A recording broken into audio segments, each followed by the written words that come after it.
Awesome. Okay. So before we get started, I'm just going to do a brief introduction. So just to introduce myself, my name is Sheila Facil. I am the CEO and founder of Facilitate Change. I am rounding out 3 months into doing this job full time as an entrepreneur. Have over 15 years experience in healthcare, have worked in operation strategy and innovation work. My last role was Director of Innovation for the Health Equity Accelerator at Boston Medical Center. I'm really excited to continue to be doing innovation work with a focus on equity. And the focus of my business right now is really supporting health tech entrepreneurs and startups to really accelerate their time to product market fit by using patient-centered innovation models. All right, I'll turn it over to my partner in crime, Michael. Awesome. Thanks, Sheila. I hope we're not just your partner in fighting crime, perhaps, is Yes, what I'm fighting trying to say. crime. But thanks. I get the pleasure of running the Digital Health Institute for Transformation.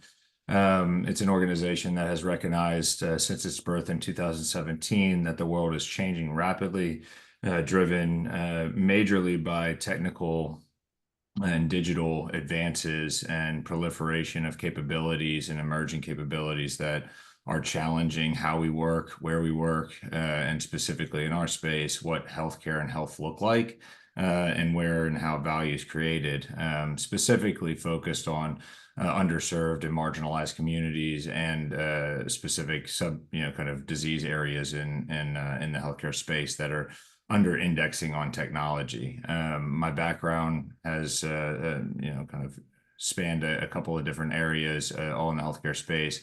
Initially as a healthcare administrator, running clinical operations for large academic medical centers here in the US. Most senior position was vice chair of administration for the Department of Medicine. Left that kind of more bureaucratic institutional role to be an entrepreneur and launched a digital health startup in 2014 on the back of IBM Watson's ecosystem of APIs. Really brought the first conversational agent in talk therapy and behavioral health to the market. And then moved into more digital health specific ecosystem operations and social innovation practices, effectively asking the question is how can we engage communities and organizations in a bottom-up, data-driven process that supports digital transformation, with a win-win, balanced equation. Thank you, Michael.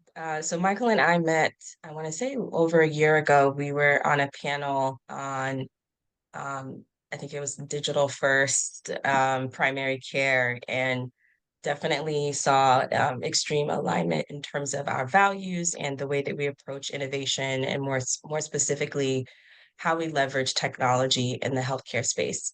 I do want to apologize in advance. I'm getting over a cold, so if I have to like go on mute and cough, forgive me. And I also have a dog that likes to bark, so if you hear him in the background, forgive me. It's All life, right. right? It is life. So for today's agenda, we kind of split up into four parts. We're going to talk first about the implications for health equity, healthcare innovation, and then AI. And then we're going to have a Q&A at the end, and some strategies and calls to action. So we're looking forward to having a great conversation. We're going to go through the slides, but if you do have questions or comments, please either drop it in the chat or raise your hand, but we'll definitely address those at the end as well. So this slide is a lot, but I did want to give like a brief overview of some of the key regulations that are really driving health equity in our country at the moment. And so I'm highlighting a couple of things. This is not everything. And these are meant to focus on things that are happening at the federal level as well. So with each of these five kind of like major regulations, or administrative rulings, I'll just talk a little bit about when they went into place, what some of the health equity intentions are, and what we've heard so far from the Trump campaign promises. And this is kind of spanning conversations and promises that were made in the prior administration as well as in the current like election cycle. And I do not claim to be a political pundit at all. my job here is really just to present the facts in as unbiased a way as possible so that you're able to process and think through and position yourself for this next phase. So the first and biggest regulation, of course, is the Affordable Care Act, which passed in 2010, was monumental and important because it really expanded healthcare access, which automatically had some effects in terms of reducing health disparities. And a big cornerstone of this regulation was not allowing discrimination based on pre-existing conditions. Now, we've heard from prior campaign cycles and prior promises that Trump has pledged to repeal and replace the ACA. And there was an attempt during his first presidency that was not successful. And also what happened during the first presidency was COVID, right? And during that time, we saw a huge increase in signups on the healthcare marketplace, which kind of solidified its necessity as a healthcare safety net. So don't imagine that this will go away, but I do see a world where there's continuing to be attempts and conversations on either completely repealing or redesigning or changing certain aspects of the ACA. And then another like milestone administrative policy out of CMS came in July of 2022, focusing on reducing health disparities. This was explicitly a health equity framework that has 5 parts. I highly recommend that you go to the CMS website and read it if you're not already familiar with it. But one of the key parts of this was data collection, including data around like race and ethnicity, but as well social determinants of health or SDOH. And this was really meant to enhance capacity for serving diverse communities. And much of these administrative policies are going into effect. And some of them have in 2024 and 2025 in terms of like data collection. And there are a whole host of agencies that have further interpreted and added on to the CMS framework, including the Joint Commission and NCQA and others affecting healthcare insurance companies. Now, the Trump administration has really criticized this as identity politics under the kind of like anti-woke agenda and has really promised to roll back regulations. And this is actually an area where I do see where there could be immediate changes in terms of either halting or kind of administratively handicapping a lot of these policies. And this puts hospitals in particular in quite a bit of limbo because hospitals have immediate deadlines that they're facing around some of these CMS requirements, where there's already been quite a bit of investment in dollars and time. And I was just in a full-time role where this was a big part of my job was just interpreting these regulations and figuring out how to meet some of these requirements. So in some spaces, I think there might be a sigh of relief because it was quite a bit of work. And in other places, definitely know that it feels unfortunate that some of these key policies are going to be potentially like stopped or reversed. Um, and then there's been a lot of activity this year as well at the agency level. So HHS finalized an administrative rule in April, essentially restoring civil rights protections. This was really meant to strengthen some of what was in the ACA already against protections against discrimination for marginalized groups, but more specifically also LGBTQIA and those with disabilities, and even trying to protect some of the gender affirming surgeries. So this is in effect. However, this is an administrative rule and of course can be changed depending on who leads the administration. And Trump has already stated that he intends to eliminate some of these protections under um, the philosophy that this is federal overreach.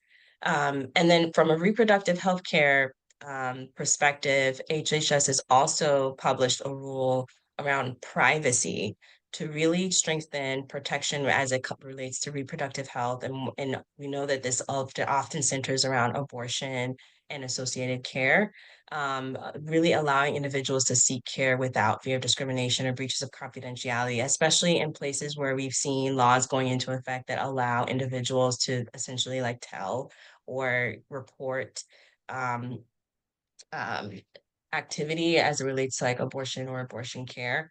And Trump has mentioned that he opposes this expansion of privacy protection. There was also additional protections against disability discrimination, particularly with federally funded programs and promoting equitable access to services and accommodations.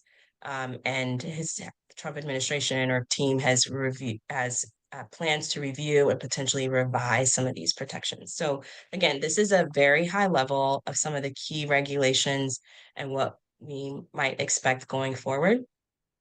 And as we're hearing about different appointees for various agencies that have already stated very strong opinions about some of these agencies, so we know some of these are going to be on pause or weakened to a certain degree. But where I see a silver lining here, is the Affordable Care Act remains very strong. Access is still something that I believe everyone wants as a bipartisan issue in terms of making sure that people have access to the care that they need and specialists and other things.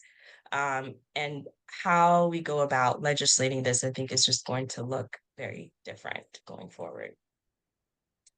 So I'm just going to pause there and just reflect. And Michael, I want your thoughts on some of what I've shared so far.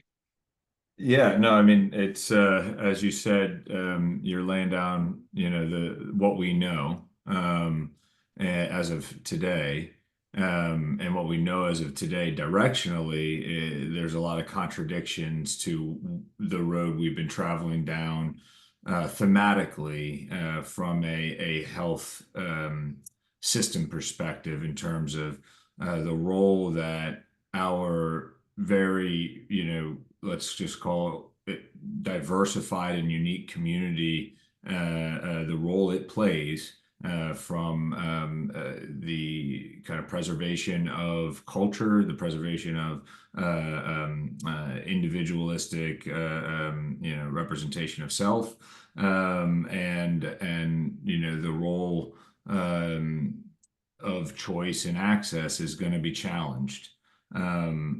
From a federal, perspective. That's what those data points show me, right? I think looking at it from a opportunistic perspective or an optimist perspective, it gives great opportunity to focus on where innovation can be, had and where to align in the streams. And I think, there's going to be a much more available, private and kind of alternative market than the federal government to be there for communities where brand equity is going to be built and the role of private enterprise and corporation. I'm hoping it's a hope, not a strategy, unfortunately, because I don't have much control. But I'd love to see corporations take a leadership position in this with their purpose, what drives their brand, and staying strong to that and supporting our communities during this time of ambiguity of how to support some of these, very sensitive communities in our larger overall society, right? But right now, I tell you, in our day-to-day work with various communities. I was just in Birmingham last week with the HIV prevention community across Birmingham, and from a community organizational perspective, who reaches out and touches the community members and citizens. There's a lot of fear, a lot of distrust, a lot of concern of what it means for the work they do every day and how it's going to be perceived with a predominantly LGBTQIA. I don't do letters and acronyms very well. I apologize. But with the various communities that I think are historically in the disparity, it's going to be harder and harder to reach. So the call to action is for corporations, for nonprofits, and those that can focus their resources to help build up those communities in absent of the federal government.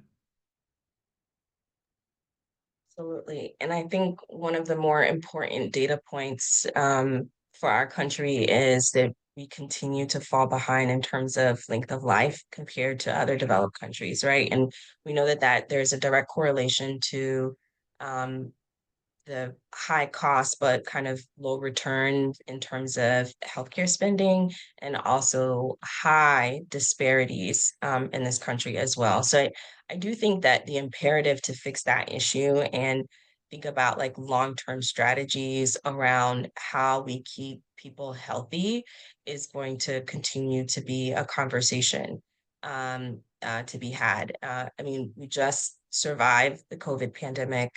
Who knows if we'll see another one in our lifetime or generation of similar magnitude. And I think that also helps us to remember that we need robust like public health, infrastructure, education, and trust in our institutions so that we can mobilize and act accordingly. So appreciate your thoughts on that. Um, Next, want to focus on some of the key funding sources for healthcare innovation. The federal government really is one of the biggest investors and drivers of healthcare, innovation and technology in terms of devices and software and even AI, which we'll get to next. So I'm highlighting some of like major funding and agencies and some of what their focus is here and some of what we might expect with the new administration. So the biggest source of funding is the NIH, $50 billion for this next fiscal year, and this is authorized annually. Now, the priority here is basic and applied biomedical research, focusing on disease prevention and workforce training, but there's also been a focus on diverse data collection through the All of Us research program, which has been quite expansive in terms of collecting data and diverse data from marginalized and underrepresented communities. And that data set really drives much of the kind of future questions and things that we ask around um, basic and applied research. Now, the Trump administration has said that they desire an overhaul of the NIH and increase accountability for spending and research priorities. There have even been statements from people that he's appointed or thinking of appointing about like pausing a focus on acute or rare diseases and more like chronic conditions. I think there's just generally a distrust that the NIH is doing the work that really drives what we need from a healthcare perspective from the Trump administration. Now, that being said, that is a big ship to stop, right? And it will not be easy to do. And a lot of the research that's happening is decentralized in a lot of like institutions, like academic institutions and other things, right? And a lot of this happens also even in community. So the result of like pulling funding could be quite dramatic, but more importantly, it would have an economic consequence, very severe economic consequence, which I don't think this administration wants at all. Did you have a comment on this, Michael? Well, I mean, I think there's a such a just a paradigm shift in terms of research overall, going from basic sciences to translational and applied science that academia is struggling with across the board right now. And there's I think there could be a lot of value in moving funds towards the community in these applied environments where research and translational research to quality improvement and commercial activities happen in a new model of learning and experimentation. This is where AI thrives as well, where you have continuous learning cycles and applied learning models, and it's in the closest proximity, if not in the exact spot in the location of where the individuals live, which is the community in the home. And so basic science by nature has been in a lab and at the bench, and NIH has been trying to move the research from basic science to translational over the last 5 to 10 years. And I think this is going to accelerate that significantly. And we're going to see it likely move over to the kind of larger SBA bucket and kind of SBIR buckets where you're looking at how do we move that 50 billion into business appropriate private enterprises that are fueling academic research in partnership with versus the other way around, which was lean on the academic to create the research and then find the business partner to translate. Yeah, yeah. It'll definitely be a reversal in terms of how we think of that value chain and how innovation evolves for sure. Which we'll talk a little bit about that when we get to some actionable strategies in terms of how to prepare for some of those shifts. So going through the rest of the slide, many of you probably heard of ARPA-H. This was authorized under Biden's administration and is funded through fiscal year 2027. And these are meant to be big bets on transformative breakthroughs in biomedical research. But there was also an additional sprint focusing on women's health as well as behavioral and mental health, which was actually quite popular and well received, I think, even from like a bipartisan perspective. Now, I did not find any specific statements from the Trump and team around ARPA-H specifically, and they actually just recently did a whole industry day. A lot of like literally happened, I think, like the day after the election, or maybe like the week after the election. So still wanting to bring people into this ecosystem to drive innovation.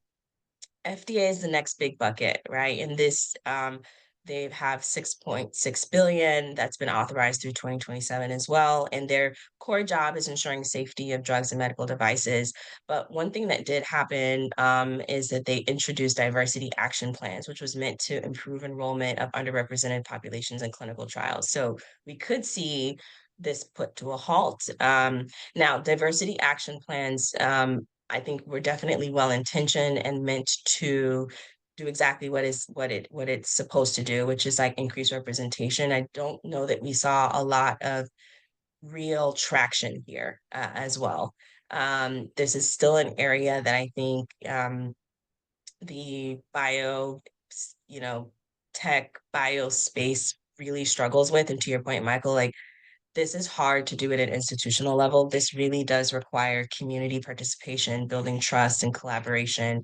And a lot of the major institutions that operate in this space have not yet figured that out.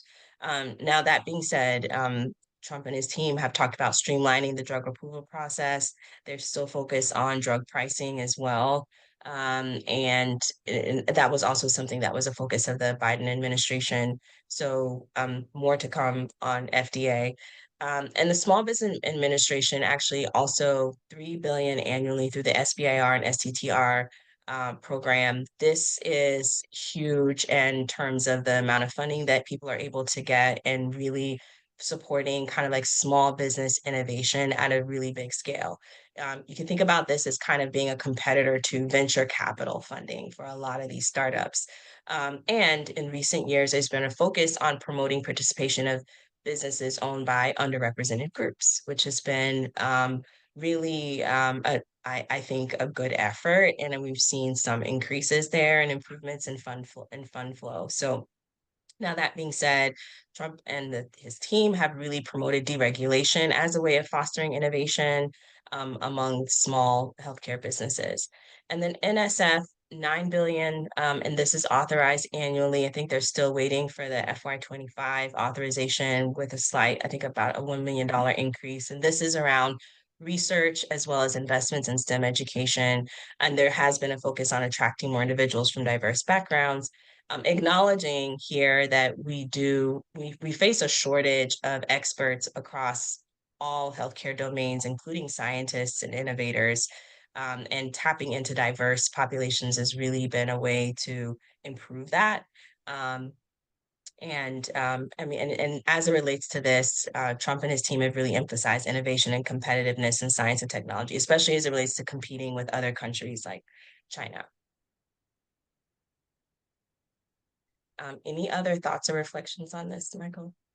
Well, I think, we're it's undoubtedly going to be so that funding is going to move, and the direction it will move is in a relationship to where AI systems are going to thrive, how they're built to thrive, and what are they built for, right? And so, if you're taking a Musk-influenced presidency, and you're saying we're going to overlay emerging technical capabilities like Musk has done across the world at scale. And we're going to bring that innovation to the US healthcare system at scale. You're looking at a very different speed of implementation, speed of capacity building, speed of transformation. And that's, I think, the overarching kind of pressure, I believe, that's going to be put on our system. In that, Musk knows very well, how data systems are built and how they either reflect the individuals they serve, or not reflect the individuals we serve. We're going to see truth come out soon enough in terms of how the governance is structured around the expectations of a Musk led efficiency system. Definitely. Um, Moving on to the next topic, and I think this builds on your conversation about kind of Musk's influence. He honestly sees AI as an existential threat. And there's others who see it very differently. But Sam Altman is quoted as saying that it's possible that we can have super intelligence in a few thousand days. So, meaning like the time between iterations of AI is shortening. And how I like to think about it, being a millennial and remembering dial-up internet. Um, I think right now we're in the dial-up phase of AI. So this can get way more sophisticated in a very short period of time. What that looks like, I don't think I can even imagine. But certainly there are now like there's a flurry of activity across the globe in terms of figuring out what can AI do, what should AI do, how do we put guardrails on it. So this timeline kind of gives you just some key, again, this is not everything, but Chat GPT's GPT-4 was released in March of 2023. And that was the version that really gained the most traction amongst consumers. I heard about ChatGPT probably in the summer 2023 and started using it. I remember vividly in like September of 2023 and have not stopped. um, and actually have now a paid subscription and use multiple AI models. But then after that happened, and how quickly individuals and companies were using this technology, Biden administration issued an executive order really assessing like AI safety and imposing some obligations on companies. And there's also some statements and intentions around diversity and representation and data. The UN advisory board formed a AI specific group, and this was actually I'm so sorry. I'm just realizing that I have something shown here twice, but we had the formation of the advisory group, and then we had an international declaration that was endorsed by the UK, US, and China, which was really meant to promote international cooperation. And I'm not a history buff, but if you guys remember what happened right before the tech boom, we had the Cold War, right? Like, and technology became the focus of how major countries compete. And this AI realm is a whole nother layer of competition in terms of like who's going to be the first to get and be able to control super AI and what it does and what it can do, I think is really kind of like the global context around this. And as we've seen in past, like these technologies can get out of control and harm citizens, or can be harnessed for great good as well. So, and I think it's all about the intention and who's kind of behind the wheels controlling some of this stuff. Now, the EU also established an act wanting to put some like risk-based rules around AI to prohibit some harmful practices. And then we saw ChatGPT hit 1 million paying business users in September of 2024. So while these regulations are forming, they're not really there. The technology is like already like widely being used, and people are using it to, manage their day-to-day life, build businesses, and do other things as well. Now, Trump's stance on this, he's really said he's going to deregulate and repeal the executive order. This might be an action on day one. He's really has an eye towards China and emphasis on competition and wants to restrict access to the technology and the resources to continue to build AI. And as some of you might know, China has been in the AI space for a while because the country has a huge infrastructure around like human surveillance, which relies heavily on AI. So they have really deep knowledge in this space, um, which can be alarming, right? When we think about like geopolitical issues. And then energy and infrastructure for AI development. It costs money and it costs resources, and both in terms of storage, access to water, for these, super machines and chips and everything else. And I mean, you've probably seen the news with stock market, Nvidia, and other chip makers that are making like gobs and gobs of money because people can't get enough chips. And of course, like at the end of this is really like national security concerns, especially things like deep fakes. Which can be very problematic if used for, nefarious purposes. So I think the way that I view AI is much bigger than any one government can really understand. And really, I think AI is being framed by the people who are using it. People like myself, people like you. How are we deciding to use it? Are we using it for good and to solve problems or not? I think is Good. ultimately where it goes. I think I shared this with you last we spoke, perhaps not, but I look at AI certainly as it relates to humanity and society as significant as the introduction of fire thousands of years ago, and the choice of how we put the power to use is the difference between, feeding our family warm food and staying warm inside of a house versus pillaging and burning down a village, right? Both uses of fire, one for extreme good and one for extreme harm, and everything in between. And that's where we are with AI. In as you mentioned, the development cycles and the speed of evolution, so to speak, that Sam Altman is referring to. Through my lens, I look at it from a view of, evolution. What if we're Homo sapiens today?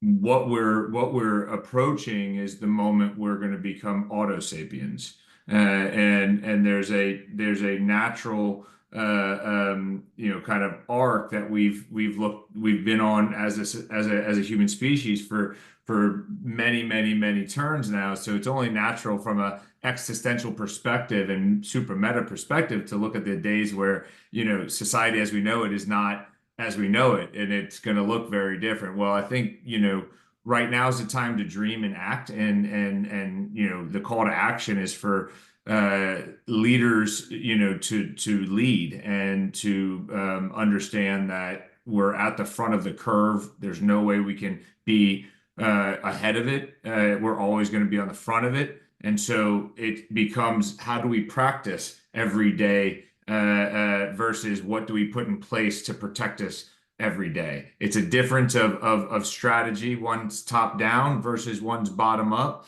And I think, as we will get into, I believe in the next couple of slides, some strategies to work with, right? Absolutely. And of course, like one thing to acknowledge about AI, it has a built-in flaw, right? Because AI is trained on data and much of the data is heavily biased. That has been widely acknowledged, I think, but although I think probably not fully understood in terms of the level of harm that that means in terms of the uses of AI and the implications for communities that are not in the majority, right? So I think finding ways to create more real-time, diverse data sets that AI can then leverage is really going to be the key to train it on new data. And that's actually part of what I'm hoping to work on through my startup is really bringing that kind of fresh perspective on the types of data and the context around data that we bring into AI and AI enabled technology in the healthcare space. Um, any other like reflections or thoughts on this from you, Michael? Just to, I think if you can walk out with a recognition that it's 1924 in the 21st century, it's probably a good starting point for every day to remember that we're at the beginning of a new century, and the ability to understand AI, understand what it can do and not do, and use it to your advantage is I think the most control we have to close the disparity gap in terms of upward mobility, as well as education, as well as trial and experimentation. Absolutely. Um, so now we're going to talk about strategies that you can think about. I hope this has not felt too existential or threatening in terms of the work. The work does continue, and how we do the work is probably even more important than what we accomplish. I think that's probably, if there's any one takeaway that I hope you think through, is like everyone has their thoughts and opinions on what the right thing is to do, and that typically comes from our values and lived experiences. But how we go about doing what's right is also what sets us apart in terms of doing things in a way that is justice oriented, right? So I think these strategies, I think, couch that in that perspective. So the first one I'd say is leverage strategic partnerships. The work continues. People are still in the trenches. People are still trying to figure this out. I think there's still a strong, majority of Americans that want like good healthcare that's accessible and affordable for all. And what does that look like, and how do we get there? Is really like the conversation that needs to continue. I think an example of this is myself and Michael. We're continuing to find ways to partner with each other and build on each other's work and elevate the work that we're doing so that, we continue to see this evolve, right? So strategic partnerships can be with your local community, with, hospitals, with research agencies, with startups, finding other ecosystems that you're either engaging in or building is incredibly important. Anything to add on that, Michael? No, I think the name of the game in the 21st century is to collaborate versus compete, and find your people. And you find your people by focusing on number two. Exactly. Nice lead up to that. Focus on problem solving and adding value. One of the things that I've trends that I've been watching that I think is quite alarming is like since 2020, we've seen an acceleration in the closure of hospitals. There was a significant wave of hospitals that closed in 2020, and we're continuing to see that happen across the country in various states. Even most recently in Massachusetts, we had a venture capital backed healthcare system that went under, and two hospitals closed, and fortunately many of the others were able to be bought out. But the fact that hospitals are closing is a huge alarming data point, right? Because we're talking about whole communities not having access to basic primary care, to specialists if they have a pain in their back or if they break a toe. Like, how long are they waiting in the emergency room? That is a very real problem that a lot of Americans are facing. I also have a significant number of people in my life who are caregivers for parents with dementia. And as hospitals are closing and we're seeing a pullback of resources to address some of the community supports, it's going to increasingly fall on families to be the caregiver. And that puts a strain on economic mobility. It puts a strain on family ties and relationships. It puts a strain on people's health, even, right, to be in that position. So I think there's plenty that we can still talk about at a human to human level and figure out how to solve some of these problems. And then the last thing I would say as well, I'm hearing that a lot of places are running as fast away from DEI or anything that has DEI in it, changing names of roles and positions and initiatives and all the rest because of, we've seen this trend for a while, right? This kind of like anti-woke, anti-DEI agenda. What's unfortunate about this is that diversity and equity is actually a driver of innovation. And one of the examples I like to say is like America is just one big DEI project because America was founded on the concept of religious freedom, first and foremost, which is something actually I think we more or less take for granted because there's many places around the world that we're actively seeing in conflict because there is no such thing as religious freedom, right? So just the fact that people of different faiths could be in the same community was very important in terms of laying the foundation for this country. And we've continued to build on that, whether it's rights for women, rights for Black people, rights for people with disabilities, rights for people that are LGBTQAI plus. Like all of those things are continued evolution. Now, that being said, we're also very young from a human perspective in terms of how we address these issues. It's only in the past 5 to 700 years that people of different types of backgrounds have even coexisted. The concept of race was born out of this out of this human transition where people just looked different than you and people were assigning names and values to that, right? Because before your community very much resembled you, right? So I'm saying this to say that there is much more that to our evolution as humans and as Americans as we kind of figure out how to do this.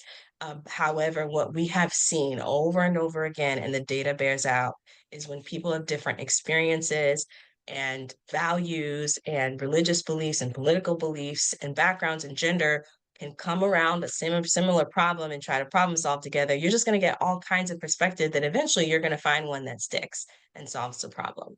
Totally. So yeah. I think the practical takeaway that I practice on a daily basis as it relates to forming strategic partnerships, working through problems, and being inclusive and diverse with my mind and my business practice, et cetera, is anchoring on a simple and very strong statement. It doesn't matter always that you're right, but it does matter if you're effective. And generally that allows your bias, your stance, your particular position to be less important than the group's mission of reaching where the goal is. Whether you're in a relationship with your wife, or with your brother and sister, or good friend, or business relationships, you're going to be tested because value is created over time, and time in life is very difficult. And so, when you're coming together and you're collaborating as a community around a big problem, which is generally where purpose comes into play, and we anchor to that purpose, which fuels us. We're also being asked to put our biases aside and open up to a very diverse set of realities that may not be right in our eyes, that may not be right in our mind, but to be effective, it's to understand and to have a value set and empathetic orientation to the knowledge graph of the world. And if you can do that as an individual and an organization, community at large, we can practice over time and get it right. You're absolutely right. I think I love that last statement about practicing over time is so important. This does take practice. And with that, also requires a bit of grace with each other as we figure this out because we're all Indeed. human. But at the end of the day, none of Until we're us, not, apparently, though. well, that part. Yeah. And none of us have the wisdom of living 200 years, right? So Right. it's really figuring it out. Um, I want to leave you with this quote that I found very grounding. It's like, you never change things by fighting the existing reality. To change something, build a new model that makes the existing model obsolete. I think that kind of like is fundamentally how I think about things. I love the quote, every system is perfectly designed to produce the results that it produces. And I think anchoring yourself in the values that helps you think about what is a new model that brings people in and just creates a path of least resistance to building these things with the right values, I think is what we're challenged to do in this next phase for sure. So I want to open it up to questions if there are any. We've covered a lot, or thoughts. And just feel free to unmute yourself or raise your hand or drop a question in the chat.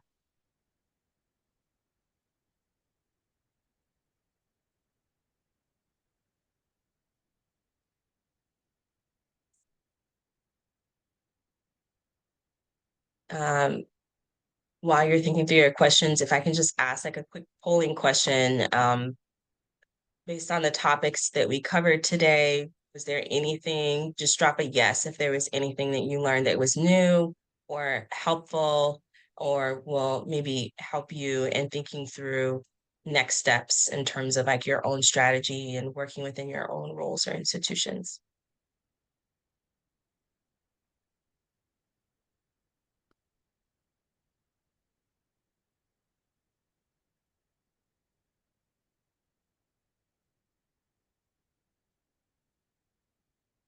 Okay, I'll take the silence as agreement. No questions? All right.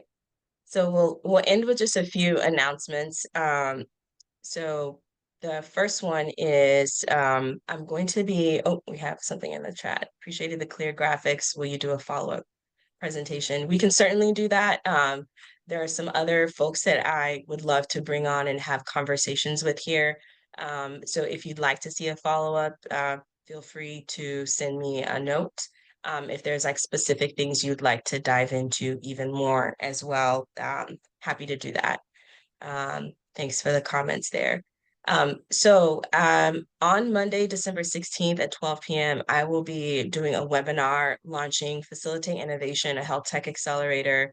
I'll send around the link to your emails to sign up for the waitlist if you're at all interested. This is really meant to be kind of an introduction to the innovation framework and a social listening platform that I'll be rolling out to folks in the health technology space, again, to really help them build their products based on truly understanding patients' needs and their stories and data in context, as well as some innovation principles around like how to manage these projects, how to embed equity and diversity, and how to leverage AI and other emerging technologies. So that's coming on Monday, December 16th. And I'll let Michael do this next one. Yeah, thanks. This is our Digital Health Summit, as it says. It's our annual summit that takes place in North Carolina, but it attracts an international and national group of innovation leaders and health tech entrepreneurs.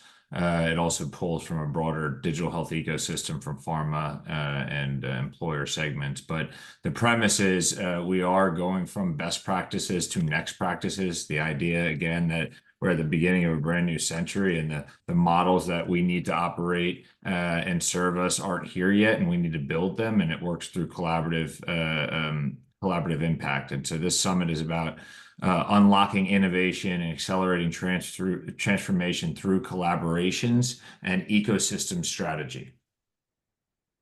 Yes, which is really kind of putting into action some of the strategies that we outlined in our presentation today. So really looking forward to that summit. We'll be there in Charlotte with Michael and everyone else. So I'm looking forward to that. All right, last call for any questions, thoughts, comments. If there's any other topics you'd like for us to present on, if you want to like drop it in the chat. Also, you can email me and I'll be sending some follow-ups after this webinar today. Thank you, Beth. Thank you, Anna. Thanks for everyone that joined. I know there's a couple people who were on and had to leave, but I appreciate your attendance and engagement with this topic. So look forward to having you all at a future event.